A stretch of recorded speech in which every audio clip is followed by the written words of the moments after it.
ऋषियों ने लोमहर्षण जी से कहा, मुनि आप हमसे उन 7 वनों, 9 नदियों, समग्र तीर्थों एवं तीर्थ स्नान के फल का वर्णन करें।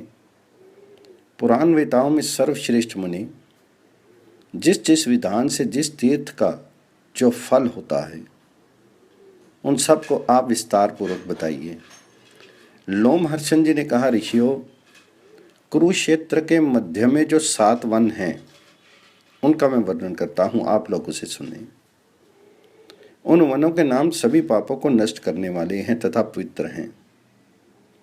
उन वनों के नाम इस प्रकार हैं: पवित्र काम्यवन, महान अदिति वन, पुण्यप्रद व्यास वन, फल्की वन, सूर्यवन, महान मधुवन तथा सर्व कल्मश नाशक पवित्र शीतवन। ये ही 7 वन हैं। अब नदियों के नाम को मुझसे सुनो। उनके नाम हैं पवित्र सरस्वती नदी, वैतरणी नदी, महापवित्र आपगा, मंदाकिनी गंगा, मधुस्त्रवा, वासु नदी, पापनाशिनी कोशकी, महापवित्र दृष्टवती अर्थात कग्गर तथा हिरण्यवती नदी। इनमें सरस्वती के अतिरिक्त सभी नदियां वर्षा काल में ही बहने वाली हैं। वर्षा काल में इनका जल पवित्र माना जाता है। इसमें कभी भी दोष नहीं होता। तीर्थ के प्रभाव से ये सभी श्रेष्ठ नदियां पवित्र हैं। आप लोग प्रसन्न होकर तीर्थ स्थान का महान फल सुने। वहां जाना एवं उनका स्मरण करना समस्त पापों का नाश करने वाला होता है। महाबलवान रंतुक नामक द्वारपाल का दर्शन करने के बाद यक्ष को प्रणाम करके तीर्थ यात्रा प्रारंभ करनी चाहिए। इसके बाद महान अदिति वन में जाना चाहिए, जहां अदिति ने पुत्र के लिए अत्यंत कठोर तप किया था। वहां स्नान करके तथा देवमाता अदिति का दर्शन करके मनुष्य समस्त दोषों से रहित वीर पुत्र उत्पन्न करता है और सैकड़ों सूर्यों के समान प्रकाशमान विमान पर आरूढ़ होता है। इसके बाद सवन नाम से विख्यात सर्वोत्तम विष्णु स्थान को जाना चाहिए, जहां भगवान हरि सदा सन्निहित रहते हैं। विमल तीर्थ में स्नान करके विमलेश्वर का दर्शन करने से मनुष्य निर्मल हो जाता है तथा रुद्रलोक में जाता है। एक आसन पर स्थित कृष्ण और बलदेव का दर्शन करने से मनुष्य कली के दुष्कर्मों से उत्पन्न पापों से मुक्त हो जाता है। इसके पश्चात तीनों लोकों में विख्यात परिपल्लव नामक तीर्थ में जाएं। वहां स्नान करने के पश्चात वेदों सहित ब्रह्मा का दर्शन करने से अथर्ववेद का ज्ञान प्राप्त कर निर्मल स्वर्ग को प्राप्त करता है। कोशकी संगम तीर्थ में जाकर स्नान करके मनुष्य परम पद को प्राप्त करता है। समस्त पापों से मुक्त करने वाले धरनी के तीर्थ में जाकर स्नान करने से क्षमाशील मनुष्य परम पद को प्राप्ति करता है। वहां स्नान करने मात्र से पृथ्वी पर मनुष्य द्वारा किए गए समस्त अपराध क्षमा कर दिए जाते हैं। इसके बाद दक्ष आश्रम में जाकर दक्षेश्वर शिव का दर्शन करने से मनुष्य अश्वमेध यज्ञ का फल प्राप्त करता है। तदनंतर शालुकनी तीर्थ में जाकर स्नान करने के उपरांत भक्ति पूर्वक हर्ष से संयुक्त हरि का पूजन कर मनुष्य समस्त पापों से रहित इच्छा के अनुकूल लोकों को प्राप्त करता है। सर्पीर धदी नाम वाले नागों के उत्तम तीर्थ में जाकर स्नान करने से मनुष्य नाग भय से मुक्त हो जाता है। तदनंतर रंतुक नामक द्वारपाल के पास जाएं, वहां एक रात्रि निवास करें तथा कल्याणकारी श्रेष्ठ तीर्थ में स्नान करने के बाद दूसरे दिन प्रयत्न पूर्वक द्वारपाल का पूजन करें एवं ब्राह्मणों को भोजन कराएं। फिर उन्हें प्रणाम करके इस प्रकार क्षमा प्रार्थना करें, हे यक्षेंद्र, तुम्हारी कृपा से मनुष्य पापों से मुक्त हो जाता है। मैं अपनी विश्व सिद्धि को प्राप्त करूं, मेरी मन कामना पूर्ण हो। इस प्रकार यक्षेंद्र को प्रसन्न करने के पश्चात पंचनद तीर्थ में जाना चाहिए। जहाँ भगवान रुद्र ने दानवों के लिए भयंकर 5 नदों का निर्माण किया है। उस स्थान पर समस्त संसार में प्रसिद्ध पंचनद तीर्थ है, क्योंकि करोड़ों तीर्थ को एकत्र स्थापित कर भगवान वहाँ स्थित हैं। अतः उसे त्रैलोक्य प्रसिद्ध कोटि तीर्थ कहा जाता है। मनुष्य श्रद्धापूर्वक उस तीर्थ में स्नान करके तथा कोटि ईश्वर हर का दर्शन कर 5 प्रकार के महायज्ञ के अनुष्ठान का फल प्राप्त करता है। उसी स्थान पर सब देवताओं ने भगवान वासुदेव की स्थापना की है। वहाँ भी स्नान करने से मनुष्य को अग्निष्टोम यज्ञ का फल प्राप्त होता है। श्रद्धावान जितेंद्रिय मनुष्य अश्विनी कुमारों के तीर्थ में जाकर रूपवान और यशस्वी होता है। विष्णु द्वारा वर्णित वरा नामक विख्यात तीर्थ है। श्रद्धालु पुरुष उसमें स्नान करके परम पद को प्राप्त करते हैं। इसके बाद श्री सोम तीर्थ में जाना चाहिए, जहाँ चंद्रमा पूर्व काल में तपस्या कर व्याधि से मुक्त हुए थे। उस शुभ तीर्थ में स्नान कर सोमेश्वर भगवान का दर्शन करने से मनुष्य राजसु यज्ञ का फल प्राप्त करता है तथा व्याधियों और सभी दोषों से मुक्त होकर सोमलोक में जाता है एवं चिरकाल तक वहीं आनंद विहार करता रहता है। वहीं पर भूतेश्वर एवं ज्वालामालेश्वर नामक लिंग है। उन दोनों लिंगों की पूजा करने से मनुष्य पुनर्जन्म नहीं पाता। एक हंस सरोवर में स्नान करके मनुष्य हजारों गौओं के दान का फल प्राप्त कर लेता है। कृत शोच नामक तीर्थ में जाकर मनोयोग पूर्वक तीर्थ की सेवा करने वाला द्विजोत्तम पुंडरीक यज्ञ विशेष के फल को प्राप्त करता है तथा उसकी बुद्धि शुद्धि हो जाती है, वह पवित्र हो जाता है। उसके बाद बुद्धिमान महादेव के मुंजवट नामक तीर्थ में एक रात्रि निवास करके मनुष्य गानपत्य प्राप्त कर लेता है। वहीं विश्व प्रसिद्ध महाग्राही यक्षिणी है। वहां जाकर स्नान करने के बाद यक्षिणी को प्रसन्न कर उपवास करने से महापातकों का नाश होता है। पुण्य की वृद्धि करने वाले कुरुक्षेत्र के उस विख्यात द्वार की प्रदक्षिणा करके ब्राह्मणों को भोजन कराएं। फिर पुष्कर में जाकर पितृदेवों की अर्चना करें। उस तीर्थ का महात्मा जमदग्नि नंदन परशुराम जी ने निर्माण किया था। वहां जाकर मनुष्य सफल मनोरथ हो जाता है और राजा को अश्वमेध यज्ञ के फल की प्राप्ति होती है। कार्तिकी पूर्णिमा को जो मनुष्य वहां कन्यादान करेगा उसके ऊपर देवता प्रसन्न होकर उसे मनवांछित फल देंगे। वहां कपिल नामक महायक्ष स्वयं द्वारपाल के रूप में स्थित है, जो पापियों के मार्ग में विघ्न उपस्थित कर उनकी दुर्गति करते हैं, जिससे वे पाप चरण ना करें तथा धर्म की मर्यादा में स्थित रहें। उद्दोखल मेखला नामक उसकी महायक्षी पत्नी धुंधवी बजाकर वहां नित्य भ्रमण करती रहती है। उस यक्षी ने पाप वाले देश में उत्पन्न पुत्र के साथ एक रात्रि में स्त्री को देखने के बाद धुंधवी बजाकर उससे कहा, युगंधर में दही खाकर तथा अच्युत स्थल में निवास करने के बाद भूताले में स्नान कर तुम पुत्र के साथ निवास करना चाहती हो। मैंने दिन में ये बात तुमसे कही है, रात्रि में मैं अवश्य तुमको खा जाऊंगी। उसकी ये बात सुनने के बाद यक्षिणी को प्रणाम करके उसने दीनवाणी में उससे कहा, हे भामिनी, मेरे ऊपर दया करो। फिर उस यक्षिणी ने उससे कृपापूर्वक जब किसी समय सूर्य ग्रहण होगा उस समय सन्निहत्य अर्थात सरोवर में स्नान करके पवित्र होकर तुम स्वर्ग चली जाओगी। लोमहर्षण जी ने कहा, इसके बाद तीर्थ का सेवन करने वाले उत्तम द्विज को रामकुंड नामक तीर्थ में जाना चाहिए, जहाँ उद्दीप्त तेजस्वी विप्र वीर राम अर्थात परशुराम ने बलपूर्वक क्षत्रियों का संहार करके 5 कुंडों को स्थापित किया था।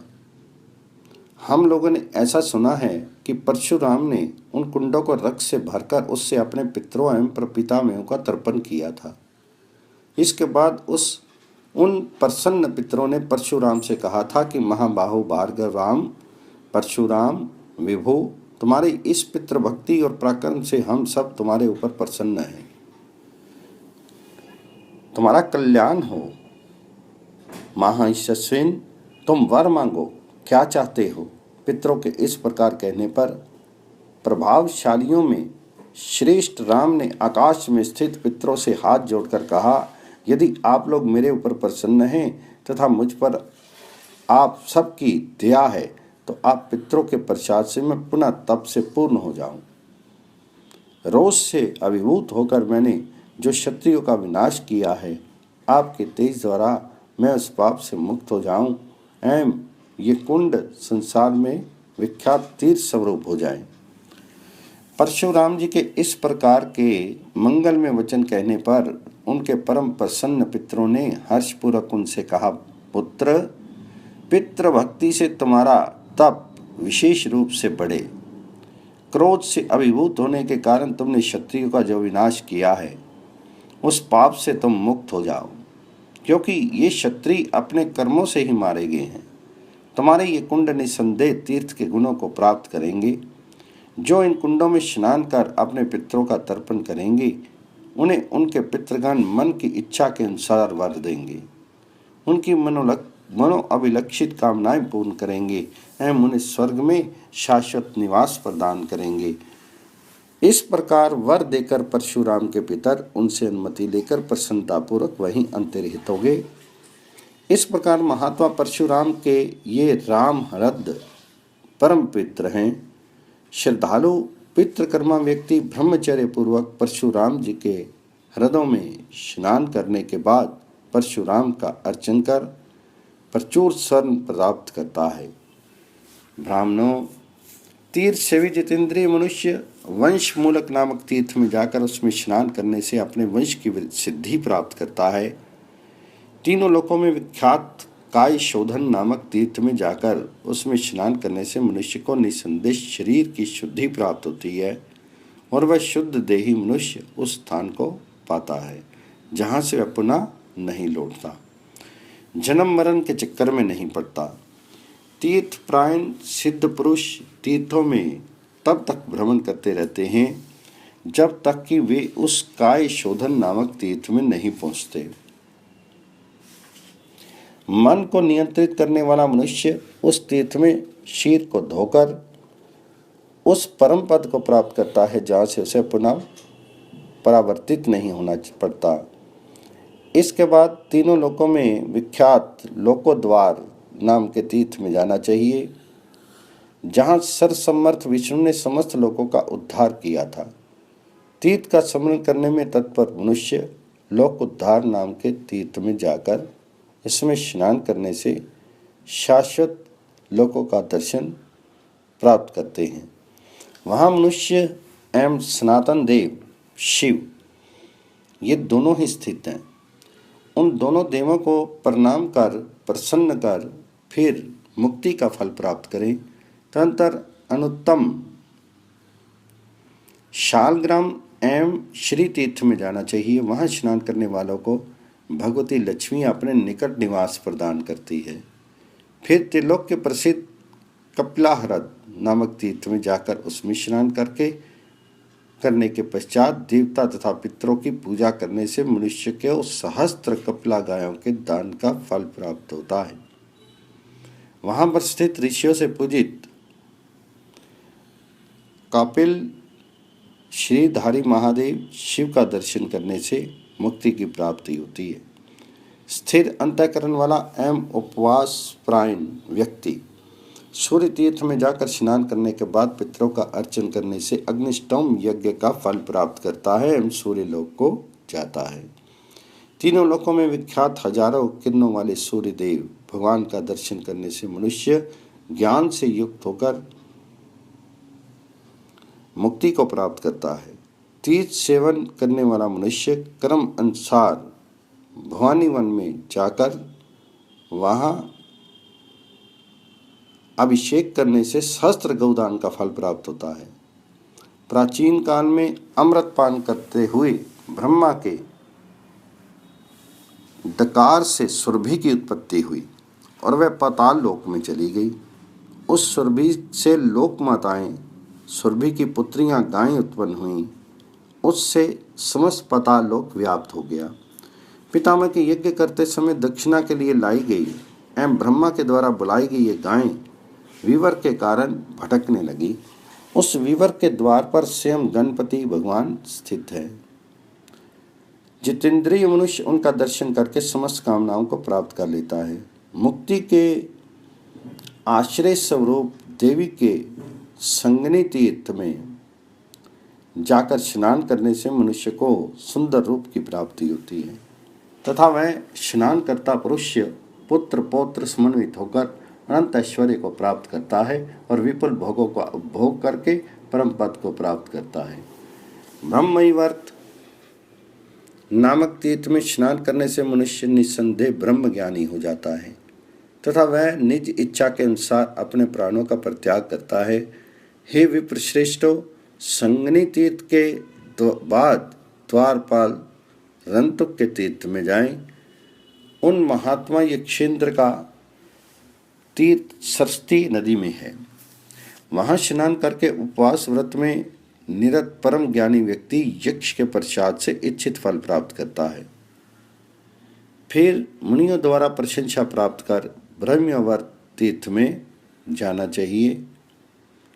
ब्रह्मवर्त में स्नान करने से मनुष्य निश्चय ही ब्रह्म को प्राप्त करता है। हे विप्रश्रेष्ठो, इसके बाद श्रेष्ठ सुतीर्थक नाम के स्थान पर जाना चाहिए। उस स्थान में देवताओं के साथ पितृगण नित्य स्थित रहते हैं। पितरों एवं देवों की अर्चना में लगा रहने वाला व्यक्ति वहां स्नान करके अश्वमेध यज्ञ का फल प्राप्त करता है तथा शाश्वत पितरों को प्रसन्न करता है। धर्मज्ञ इसके बाद क्रम के अनुसार कामेश्वर तीर्थ के अम्बुवन में जाकर श्रद्धापूर्वक स्नान करने से मनुष्य सभी व्याधियों से छूटकर निश्चय ही ब्रह्म की प्राप्ति करता है। उसी स्थान में स्थित मात्र तीर्थ में भक्तिपूर्वक स्नान करने से मनुष्य की प्रजा की नित्य वृद्धि होती है तथा उसे अनंत लक्ष्मी की प्राप्ति होती है। इसके बाद नियत आहार करने वाला एवं जितेंद्रिय व्यक्ति शीतवन नामक तीर्थ में जाए। हे महाविप्रो, वहाँ दंडक नामक एक महान तीर्थ है, वह अत्यंत दुर्लभ है। द्विजोत्तमाओं, वह दंडक नाम का महान तीर्थ दर्शन मात्र से मनुष्य को पवित्र कर देता है। उस तीर्थ में केशों का मुंडन कराने से मनुष्य अपने पापों से मुक्त हो जाता है। वहाँ स्व अनुलोमायन नाम का एक दूसरा महान तीर्थ है। वहाँ तीर्थ सेवन करने में तत्पर परम ज्ञानी विद्वान लोग रहते हैं। त्रिलोक विख्यात उस तीर्थ में वे प्राणायामों के द्वारा अपने लोमों का परित्याग करते हैं और वे पवित्र आत्मा विप्रगण परम गति को प्राप्त करते हैं। वहीं पर परम प्रसिद्ध 10 अश्वमेधिक तीर्थ है। भक्ति पूर्वक उसमें स्नान करने से पूर्वोक्त फल की ही प्राप्ति होती है। फिर श्रद्धालु मनुष्य को लोक प्रसिद्ध मनुष्य तीर्थ मानसी तीर्थ में जाना चाहिए। उस तीर्थ का दर्शन करने से ही पापों से मुक्ति हो जाती है। पूर्व काल में व्याध द्वारा बाण से विद्ध कृष्ण मृग अर्थात काला हिरण उस सरोवर में स्नान करके मनुष्यत्व को प्राप्त हुए थे। इसके बाद उन सभी व्याधों ने उन श्रेष्ठ ब्राह्मणों से पूछा, हम लोगों द्वारा बाण से पीड़ित मृग इस मार्ग से जाते हुए सरोवर में निमग्न होकर कहीं चले गए। उनके पूछने पर उन्होंने उत्तर दिया, हम द्विजोत्तम वे कृष्ण मृग ही हैं। इस तीर्थ के महात्म से हम सब मनुष्य बन गए हैं। अतः मत्सर से रहित होकर श्रद्धापूर्वक इस तीर्थ में स्नान करने से तुम लोग निस्संदेह समस्त पापों से विमुक्त हो जाओगे। फिर स्नान करने से शुद्ध देह होकर वे सभी व्याध स्वर्ग चले गए। द्विजोत्तमों, जो श्रद्धापूर्वक मानुष तीर्थ के इस महत्व को सुनते हैं वे भी परम गति को प्राप्त करते हैं। लोमहर्षण जी बोले, द्विजोत्तमों, मानुष तीर्थ के पूर्व दिशा में एक कोस पर द्विजों से पूजित आपगा नाम की एक विख्यात नदी है। वहाँ सावा के चावल को दूध में सिद्ध कर और उसमें घी मिलाकर जो ब्राह्मण को देते हैं उनके पाप नहीं रह जाते। जो व्यक्ति उस आपगा नदी के तट पर जाकर श्राद्ध करेंगे वे निस्संदेह समस्त शुभ कामनाओं से पूर्ण होंगे। सभी पितर कहते हैं तथा पिता में लोग स्मरण करते हैं कि हमारे कुल में कोई ऐसा पुत्र या पुत्र उत्पन्न होगा जो आपगा नदी के तट पर जाकर तिल से तर्पण करेगा, जिससे हम सभी सैकड़ों कल्प तक अनंत काल तक तृप्त रहेंगे।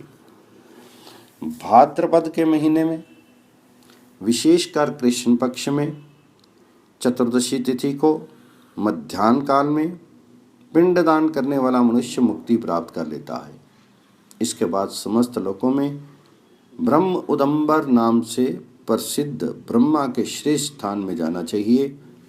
वहाँ ब्रह्म ऋषि कुंड में स्नान करने से व्यक्ति को सप्त ऋषियों की कृपा से 7 सोम यज्ञों का फल प्राप्त हो जाता है। भारद्वाज, गौतम, जमदग्नि, कश्यप, विश्वामित्र, वशिष्ठ एवं अत्रि, इन 7 ऋषियों ने मिलकर पृथ्वी में दुर्लभ इस कुंड को बनाया था। ब्रह्मा द्वारा सेवित होने के कारण यह स्थान ब्रह्मोदंबर कहलाता है। अव्यक्त जन्म वाले ब्रह्मा के उस श्रेष्ठ तीर्थ में स्नान करके मनुष्य ब्रह्मलोक को प्राप्त कर लेता है। इसमें कोई संदेह की बात नहीं है। जो मनुष्य वहां देवताओं और पितरों के उद्देश्य से ब्राह्मणों को भोजन कराएगा, उसके पितर सुखी होकर उसे संसार में दुर्लभ वस्तु प्रदान करेंगे। 7 ऋषियों के उद्देश्य से जो व्यक्ति अलग से स्नान करेगा वह ऋषियों के अनुग्रह से 7 लोकों का स्वामी होगा। वहां सभी पापों का विनाश करने वाला विख्यात कपि स्थल नामक तीर्थ है, जहां वृद्ध केदार नाम के देव स्वयं विद्यमान है।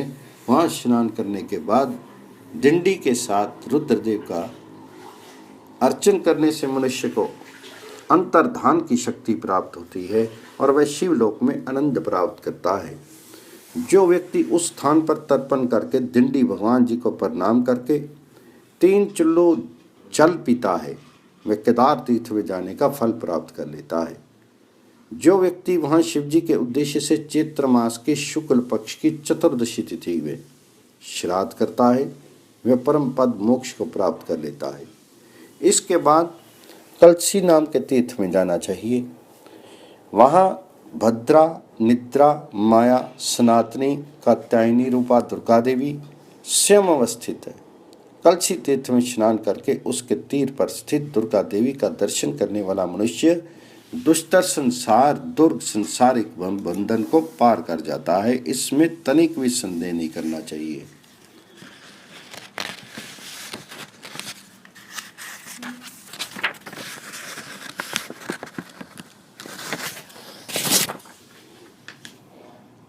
दुर्गा देवी के दर्शन के बाद तीनों लोकों में दुर्लभ सरक तीर्थ में जाना चाहिए। वहाँ कृष्ण पक्ष की चतुर्दशी तिथि को महाशिवर देव का दर्शन करके मनुष्य अपने सभी मनोरथों को प्राप्त कर लेता है और अंत में शिवलोक में चला जाता है। सरक तीर्थ में 3 करोड़ तीर्थ विद्यमान हैं। सर के बीच कूप में रुद्रकोटि स्थित है। उस सर में यदि व्यक्ति स्नान करके रुद्रकोटि का स्मरण करता है तो निस्संदेह उसके द्वारा रुद्रकोटि पूजित हो जाते हैं और रुद्रों के प्रसाद से वह व्यक्ति समस्त दोषों से छूट जाता है। वह इंद्र संबंधी ज्ञान से पूरित होकर परम पद को प्राप्त कर लेता है। वहीं पापों और भयों को दूर करने वाला इडास्पद नाम का तीर्थ वर्तमान है। इस इडास्पद नाम के तीर्थ के दर्शन से ही मनुष्य मुक्ति को प्राप्त कर लेता है। वहाँ स्नान करके पितरों एवं देवों का पूजन करने से मनुष्य की दुर्गति नहीं होती और उसे मनवांछित वस्तु प्राप्त होती है। सभी पापों का विनाश करने वाला केदार नामक महातीर्थ है। वहाँ जाकर स्नान करने से मनुष्य को सभी प्रकार के दानों का फल प्राप्त हो जाता है।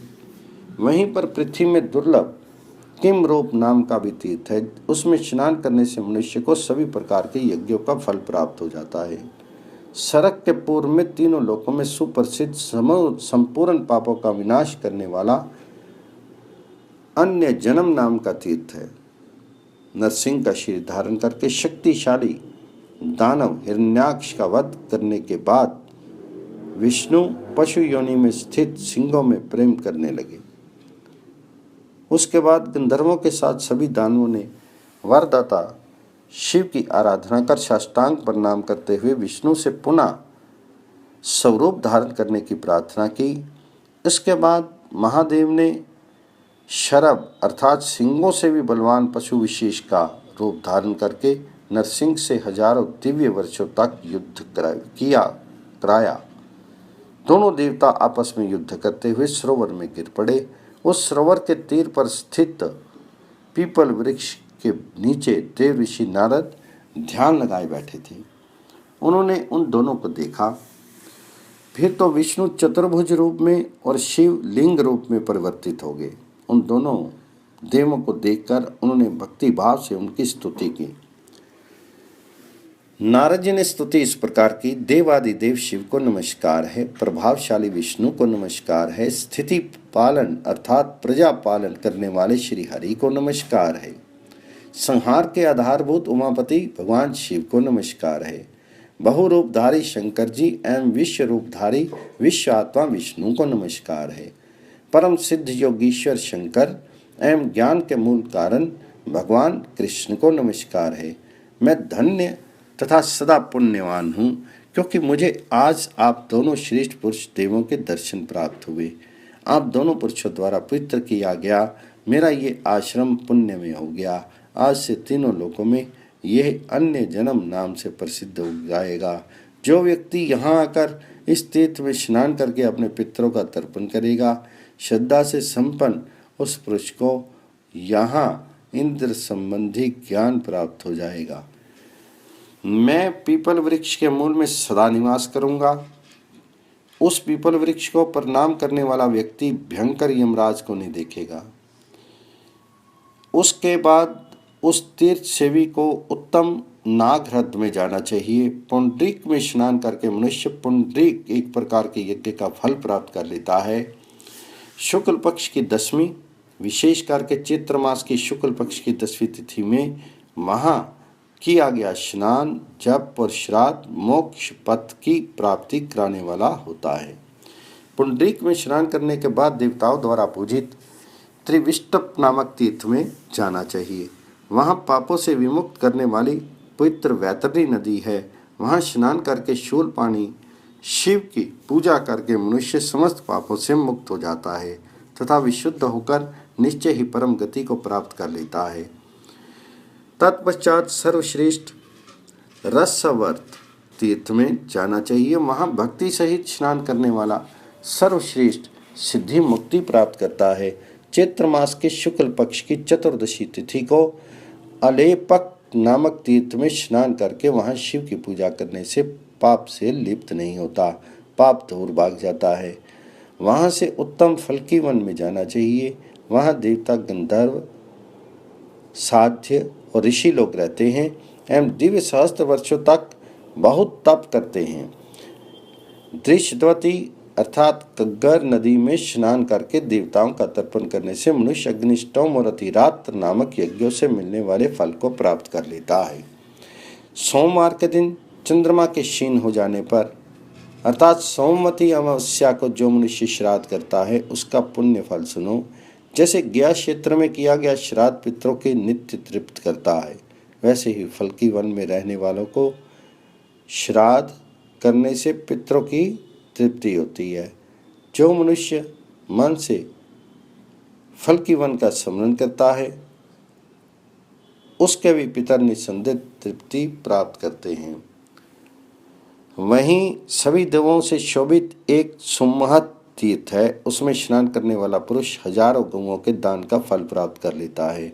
मानव पनिखात तीर्थ में स्नान करके एवं पितरों का तर्पण करके रासु यज्ञ एवं साख्य ज्ञान और योग कर्म के अनुष्ठान करने से होने वाले फल को प्राप्त कर लेता है। पनिखात के बाद मिश्रक नामक तीर्थ एवं श्रेष्ठ तीर्थ में जाना चाहिए। वहाँ महात्मा व्यास देव ने दधीचि ऋषि के हेतु तीर्थों को एक में एकत्रित मिश्रित किया था। इस मिश्रक तीर्थ में स्नान कर लेने वाला मनुष्य मानो सभी तीर्थों में स्नान कर लेता है।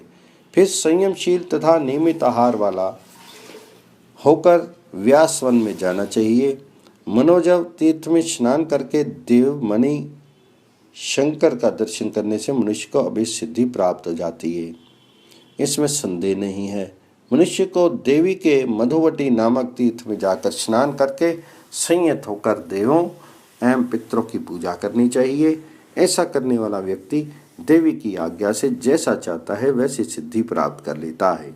जो मनुष्य कोष्की और दृष्टवती कग्गर नदियों के संगम में स्नान करता है और नियत भोजन करता है, वह श्रेष्ठ पुरुष सभी पापों से मुक्त हो जाता है।